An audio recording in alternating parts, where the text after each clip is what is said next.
അതിനോട്ട് കേട്ടോ. അപ്പോൾ നമ്മൾ മാമൻ്റെ കൂടെ കരിമ്പും തോട്ടം സുന്ദരമൂർത്തി സാർക്ക് കരിമ്പും തോട്ടം ഇരിക്കും. അപ്പോൾ ഞങ്ങൾ മാമൻ്റെ കൂടെ കരിമ്പും തോട്ടത്തിനകത്തൂടെ പോവുകയാണ്. മാമൻ ഒരു കരിമ്പ് പൊടിച്ച് തരാമെന്നൊക്കെ പറഞ്ഞിട്ടുണ്ട്. അപ്പോൾ നമുക്ക് കഴിച്ച് നോക്കാം.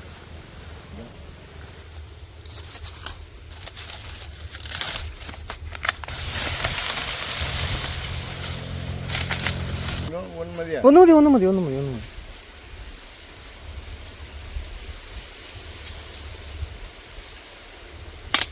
ആ, ഇതാണ് മക്കളെ കരിമ്പ് പൊടിക്കുന്നുണ്ട.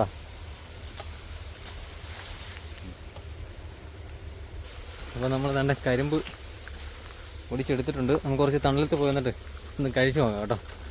അപ്പോൾ നമ്മൾ തന്നെ കരിമ്പൊന്ന് കയറി വന്നാച്ച്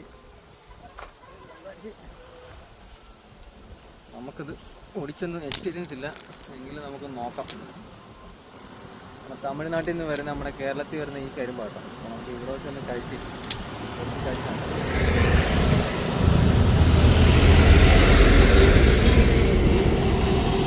നല്ല മധുരമുണ്ട് കേട്ടോ.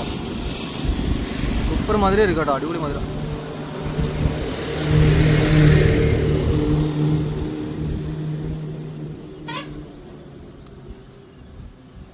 അപ്പോൾ ഇന്ത്യയിൽ നിന്ന് വരുന്ന ഫ്രഷ് കരിമ്പൊക്കെയാണ് നമ്മുടെ എന്താ പറയുക നമ്മുടെ നാട്ടിലേക്ക് വരുന്നത്. പക്ഷേ എങ്കിലും നമ്മുടെ നാട്ടിൽ കൊണ്ടുവന്ന് വെച്ച് ജ്യൂസ് അടിക്കുന്ന കരിമ്പുകളൊന്നും ഇത്രയും ക്വാളിറ്റി ഉള്ളതല്ല കേട്ടോ. ഇതിനേക്കാളൊക്കെ കുറഞ്ഞ കരിമ്പുകളാണ്. ഇത് കുറച്ചും കൂടെ നല്ല കരിമ്പാണ്, കുറച്ച് മധുരമുണ്ട്. അത് മാത്രമല്ല കുറച്ചുകൂടെ ഹെൽത്തി ആയിട്ടുള്ള കരിമ്പാണ്. കുറച്ച് കാണുമ്പോൾ നമുക്കറിയാൻ പറ്റും. പക്ഷേ നമ്മുടെ നാട്ടിൽ വരുന്ന കരിമ്പുകൾ അപ്പോൾ അവിടെ ജ്യൂസൊക്കെ വഴിയിലൊക്കെ അടിച്ച് വരുന്ന കരിമ്പിന് ഇത്രയും ക്വാളിറ്റി ഇല്ലെന്ന് തോന്നുന്നുണ്ട്. ഇത് നല്ല മധുരമുണ്ട്.